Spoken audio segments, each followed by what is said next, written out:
Hello everyone. आज मैं बात करने जा रहा हूं मेडिटेशन के बारे में। बहुत कॉमन क्वेश्चन है, मेडिटेशन करना ही क्यों है? Why there is a need of meditation at all?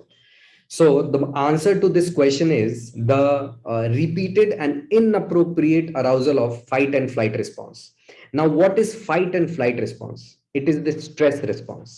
For an example, आप रोड के किनारे बढ़िया ठेले के पास बताशे खा रहे हैं और अचानक से कुत्ता भौंका। So can you recall the reaction that your body gives? अचानक से हार्ट रेट ऊपर बढ़ जाता है, आपकी बॉडी भागने को तैयार हो जाती है, ब्लड सर्कुलेशन बॉडी में बिल्कुल परफेक्ट हो जाता है जो भागने के लिए चाहिए। So this is the fight and flight response of the body. और इन दूसरे तरीके से इसको बोलते हैं stress response of the body.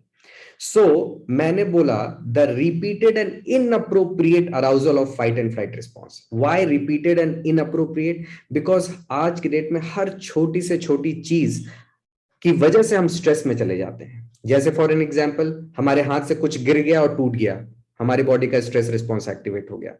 हमें किसी की याद आ गई, ठीक है, और हम गुस्से से लाल हो जाते हैं। हमारा पैसा किसी के पास है, वो हमें वो लौटा नहीं रहा, तो हमारा स्ट्रेस रिस्पॉन्स एक्टिव हो जाता है। हमारा स्टाफ लेट से आ रहा है, हमारी मेड लेट से आ रही है। सो इस तरह से हम पूरे दिन स्ट्रेस में रहते हैं। इन अदर वर्ड्स, हम पूरे दिन हमारी body fight and flight response में रहती है। और फाइट एंड फ्लाइट रिस्पॉन्स में क्या होता है? आपका हार्ट रेट ऊपर रहता है। इवेंचुअली जैसे जैसे हम बड़े होते चले जाते हैं, एज करते चले जाते हैं, हमारी बॉडी के लिए वो बढ़ा हुआ हार्ट रेट नॉर्मल हो जाता है।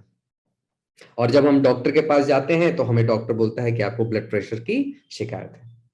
ठीक है। So meditation is needed for your body to experience that normal state of heart rate. उसको पता तो चले कि normal state of heart rate है क्या। सालों से वो हार्ट रेट बढ़ा ही हुआ है। शायद वो अपना जो नॉर्मल हार्ट रेट है जो हमने स्कूल में पढ़ा था 72 बीट्स पर मिनट, वो भूल चुका है हमारा बॉडी। और इसकी वजह से हमारी बॉडी को बहुत सारी परेशानियां झेलनी पड़ती हैं। That is why meditation is required.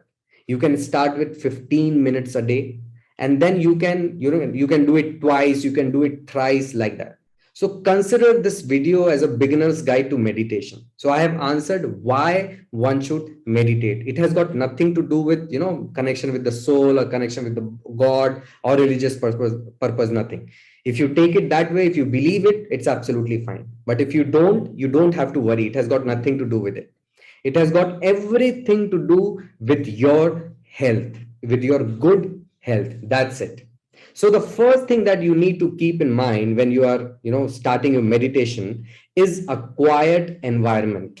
Because already हमारे thoughts बहुत आवाज कर रहे होते हैं हमारे दिमाग में। So बाहर की आवाज हमें और डिस्टर्ब करेगी। So try to search a place where there is no sound, no external disturbances.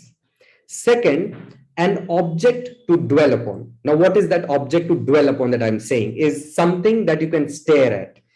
कोई सामने चीज है जिसपे आपका फोकस बना रहे, कोई म्यूजिक जिसपे आपका फोकस बना रहे, या फिर कोई चीज ऐसी जिसपे आप चैंट कर रहे हो, जैसे ओम चैंट है तो आपका फोकस उस पे बना रहेगा। ठीक है। So something to dwell upon. Third, very important, a passive attitude. A passive attitude is where ideally your mind should be thoughtless, but abhi practical nahi hoga when you are starting. So take some time, धीरे धीरे आप वहां पहुंच जाएंगे। So a passive attitude where there is no thought, at least no negative thoughts. तो starting में you can ignore the thoughts and that may help. You can try that. Fourth, very important, a comfortable posture.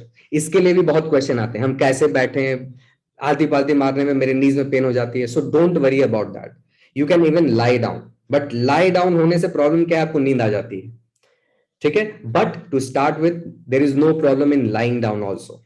ठीक है। आप bed के पीछे take लेके बैठ सकते हैं, पैर सीधा करके। So the posture should be absolutely comfortable, क्योंकि जो मेडिटेशन है उसके बीच में आपको postural pain नहीं होना चाहिए कि आपके बैठ रहे हैं तो आपको दिक्कत हो रही है। Nothing of that sort. So 4 things that I have just told you, you need to keep that in mind. A quiet environment, object to dwell upon. Third is a comfortable posture and a passive attitude. 4 important things that you need to keep in mind. So I may come up with a second video where I can go more deep. I can tell you more effective way of meditating, but to start with, follow these guidelines. Thank you so much.